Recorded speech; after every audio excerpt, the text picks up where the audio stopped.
Hello friends, ఈ రోజు మనం ద ఐసోలేటెడ్ లైఫ్ అనే ఒక రొమాంటిక్ మూవీ ఎక్స్ప్లెనేషన్ అయితే చూద్దాం. ఒక 25 ఇయర్స్ ఏజ్ ఉన్న అమ్మాయి 40 ఇయర్స్ ఏజ్ ఉన్న ఒక వ్యక్తికి అట్రాక్ట్ అవుతుంది. దాని తర్వాత వాళ్ళిద్దరి మధ్య వచ్చిన కాన్సిక్వెన్సెస్, వాళ్ళు చివరి వరకు కలిసి ఉన్నారా లేదా అనేది ఈ మూవీ స్టోరీ. మూవీ అయితే చాలా ఇంట్రెస్టింగ్ గా ఉంటుంది. ఎక్కడ కూడా స్కిప్ చేయకుండా ఎండ్ వరకు అయితే చూడండి. మీరు మన ఛానల్ ని ఫస్ట్ టైం చూస్తుంటే వీడియోకి ఒక లైక్ చేసి ఛానల్ సబ్స్క్రైబ్ చేసుకోండి. బెల్ ఐకాన్ ని క్లిక్ చేసి ఆల్ అనే ఆప్షన్ లో పెట్టుకోండి. ఇలాంటి మూవీ ఎక్స్ప్లెనేషన్స్ మన ఛానల్ లో చాలా రాబోతుంది. మూవీ స్టార్టింగ్ లో జాన్ అనే అతన్ని చూపిస్తారు. అతను వాళ్ళ ఇంటి దగ్గర ఉన్న బీచ్ లో నడుచుకుంటూ వెళ్తుండగా జాకీ అనే ఒక అమ్మాయి స్నానం చేస్తూ కనిపిస్తుంది. అతను జాకీని అదే పనిగా చూడడంతో ఆమె చాలా ఇబ్బందిగా ఫీల్ అవుతుంది. జాన్ ఇక అక్కడి నుంచి వెళ్ళిపోతాడు. ఆ తర్వాత రోజు జాన్ రోడ్డు మీద నడుచుకుంటూ వెళ్తుండగా ఒక ఇంట్లోంచి ఎవరో ఏడుస్తున్న శబ్దం అయితే వినిపిస్తుంది. జాన్ అదేంటా అని చూడటానికి ఆ ఇంట్లోకి అయితే వెళ్తాడు. చూస్తే అక్కడ జాకీ అయితే బోట్ లో ఏడుస్తూ కనిపిస్తుంది. మనోడు నీకేమైనా హెల్ప్ కావాలని అయితే అమ్మాయిని అడుగుతాడు. కానీ ఆమె నీ హెల్ప్ ఏ నాకు అక్కర్లేదు, ఇక్కడ నుంచి అర్జెంట్ గా వెళ్ళిపో అని చెప్తుంది. అయితే జాన్ మాత్రం లేదు లేదు, నీకు నా హెల్ప్ కావాలి, పర్లేదు భయపడకుండా చెప్పు అంటాడు. దానికి అమ్మాయి కోపంతో వెళ్ళి 2 బీర్లు తీసుకొని రాపో అంటుంది. దానికి మనోడు కూడా సరే అని చెప్పి ఒక సూపర్ మార్కెట్ కి వెళ్లి అమ్మాయి చెప్పినవి అయితే తీసుకొని వస్తాడు. ఈ ఇంటి దగ్గరకు వచ్చి చూస్తే జాకీ అయితే అక్కడ ఉండదు. మనోడు చాలా కన్ఫ్యూజ్ అవుతాడు, ఇదేంట్రా ఈ అమ్మాయి ఇలా చేసింది. ఇక జాన్ అయితే తన ఇంటికి అయితే వెళ్తాడు. అక్కడికి వెళ్లి చూస్తే జాకీ తను వేసుకున్న క్యాప్ ని జాన్ ఇంటి డోర్ కి అయితే తగిలిచ్చి ఉంటుంది. ఆ తర్వాత రోజు ఎప్పట్లాగే జాన్ అయితే బీచ్ కి అయితే వెళ్తాడు. తన కూతురు జ్ఞాపకాలను గుర్తు తెచ్చుకుంటూ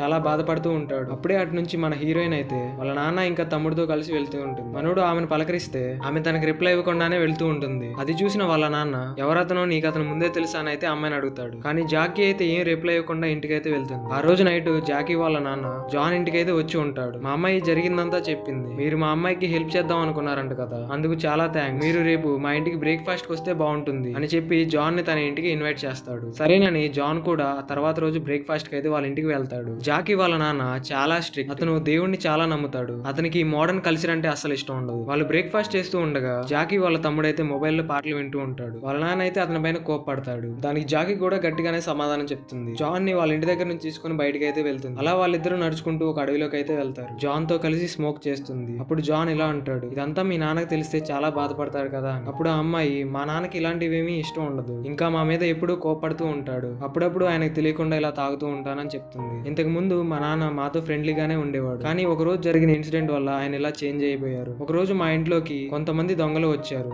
వాళ్ళు నన్ను రేప్ చేశారు, అది కూడా మా అమ్మ చూస్తూ ఉండగానే. అప్పటి నుంచి మా ఫ్యామిలీలో అయితే డిస్టర్బెన్స్ స్టార్ట్ అయింది అని చాలా ఫీల్ అవుతూ అతనితో చెప్తుంది. అప్పుడు జాన్ కూడా, నేను కార్ డ్రైవ్ చేస్తూ నిద్రపోవడం వల్ల నా వైఫ్ ఇంకా కూతురు అయితే యాక్సిడెంట్ లో చనిపోయారు అని తన సాడ్ స్టోరీని కూడా చెప్తాడు. ఇద్దరు వాళ్ళ సాడ్ స్టోరీని షేర్ చేసుకున్నాక జాన్ అయితే ఆ అమ్మాయిని తన ఇంటికైతే తీసుకుని వస్తాడు. ఎందుకంటే ఇంతకు ముందు తను వదిలిపెట్టిన క్యాప్ ని ఆమెకి ఇవ్వడానికి. జాకీ మాత్రం తన ఇల్లు మొత్తం తిరుగుతూ తన బెడ్ పై పడుకొని జాన్ ని సెడ్యూస్ చేయడానికి ట్రై చేస్తుంది. మనోడు మాత్రం ఆ అమ్మాయికి ఆ క్యాప్ ఇచ్చేసి ఆ రూమ్ లోంచి బయటకు వస్తాడు. ఆ తర్వాత జాకీ తన డ్రెస్ తీసేసి జాన్ ముందుకు వచ్చి నించుంటుంది. జాన్ ఒక్కసారిగా షాక్ అయ్యి, నాకు ఇలాంటివి అసలు ఇష్టం ఉండదు, నువ్వు అర్జెంట్ గా ఇక్కడ నుంచి వెళ్ళిపో అని చెప్తాడు. అప్పుడు జాకీ ఇలా కాదని చెప్పి తన ఎమోషనల్ స్టోరీని మళ్ళీ చెప్పి ఏడవటం మొదలు పెడుతుంది. జాన్ ఆమెను ఉదర్చుదామని హక్ చేసుకుంటాడు. అప్పుడు ఆమె అయితే తనని టెంప్ట్ చేయడానికి ట్రై చేస్తుంది. మనోడు మన దగ్గర ఇవన్నీ నడవు అని చెప్పేసి ఆమెను అక్కడ నుంచి పంపించేస్తాడు. ఈ అమ్మాయి ఒక్కటే ఏం వెళ్తుందని చెప్పి అతను కూడా తోడుగా అయితే వెళ్తాడు. వాళ్ళు అలా రోడ్డు మీద నడుచుకుంటూ వెళ్తుండగా ఒక పోలీస్ కార్ అక్కడికి వచ్చి ఆగుతుంది. అందులో ఉన్న పోలీస్ ఆయన, వీడెవడో నిన్ను ఫాలో అవుతున్నాడు, నీకు తెలిసినవాడేనా అని అడుగుతాడు. అవును సార్, ఇతను నాకు తెలిసిన వాడే అని చెప్తుంది. అలా వాళ్ళు నడుచుకుంటూ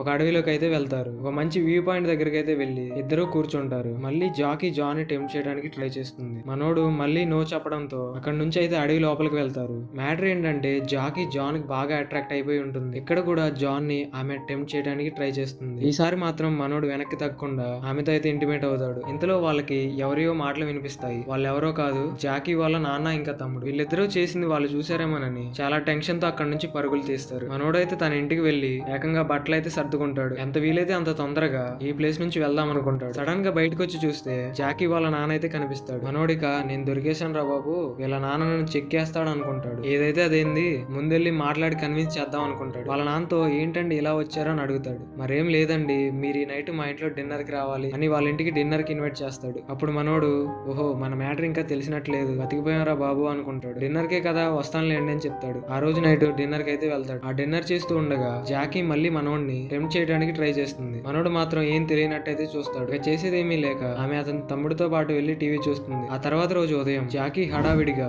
జాన్ ఇంటికి అయితే వస్తుంది. అలా మళ్ళీ వాళ్ళిద్దరూ చాలా ప్యాషనేట్ గా ఇంటిమేట్ అవుతారు. అంతా అయిపోయాక జాకీ అయితే ఆ రూమ్ నుంచి బయటకు వస్తుంది. అప్పుడు ఆ ఇంట్లో పనిచేసిన పని మనిషి ఇద్దరిని చాలా విచిత్రంగా చూస్తుంది. జాన్ ఈమె ఎక్కడ వెళ్లి వాళ్ళ ఇంట్లో చెప్తుందని మళ్ళీ బట్టలు సర్దుకొని ఊరు నుంచి వెళ్ళిపోదాం అనుకుంటాడు. అప్పుడే జాకీ వాళ్ళ నాన్న మళ్ళీ వాళ్ళ ఇంటికి వస్తాడు.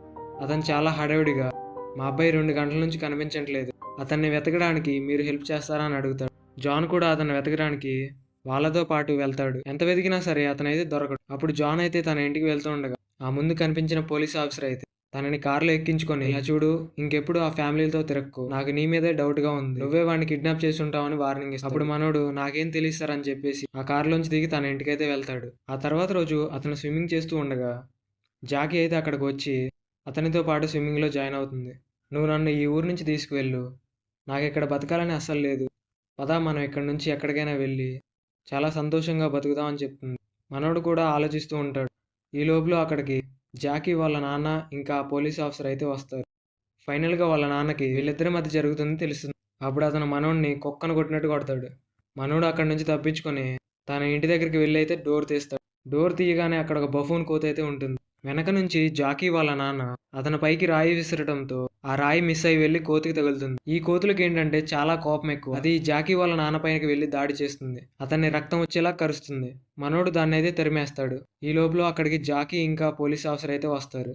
వాళ్ళ నాన్నని తీసుకొని జీప్లోకి అయితే ఎక్కిస్తారు. మనోడు కూడా వాళ్ళకి హెల్ప్ చేస్తాడు. అప్పుడు జాకీ ఏం చేయాలో అర్థం కాక చాలా కన్ఫ్యూజ్ అవుతూ ఉంటుంది. ఇప్పటిదాకా జాన్తో కలిసి ఎక్కడికైనా వెళ్ళిపోయి బతుకుదాం అనుకుంది. కానీ ఇంతలో వాళ్ళ నాన్నకి ఇలా అయ్యేసరికి వాళ్ళ నాన్నను వదిలేసి వెళ్దామా వద్దని ఆలోచిస్తూ ఉంటుంది. ఫైనల్ గా వాళ్ళ నాన్న ఉన్న కారులోకి ఎక్కి ఇంకా అక్కడి నుంచి వెళ్ళేటప్పుడు వాళ్ళ నాన్నకైతే చేసిన తప్పులకి క్షమాపణ అడుగుతుంది. జాన్ వైపు చూస్తూ వెళ్తుంది. జాన్ కూడా ఆమె చేసింది కరెక్టే అని చెప్పి ఆమెను వదిలేస్తాడు. ఇంతటితో ఈ సినిమా అయితే సమాప్తం. ఫ్రెండ్స్, మీకు ఏ మూవీ సీన్ నచ్చిందో కామెంట్ సెక్షన్లో కామెంట్ చేయండి. నా ఎక్స్ప్లెనేషన్ నచ్చితే వీడియోకి ఒక లైక్ చేసి ఛానల్ని సబ్స్క్రైబ్ చేసుకోండి. ఇలాంటి మరిన్ని మూవీస్తో మీ ముందుకు మళ్ళీ వస్తుంటాను. అంతవరకు సెలవు. Bye bye.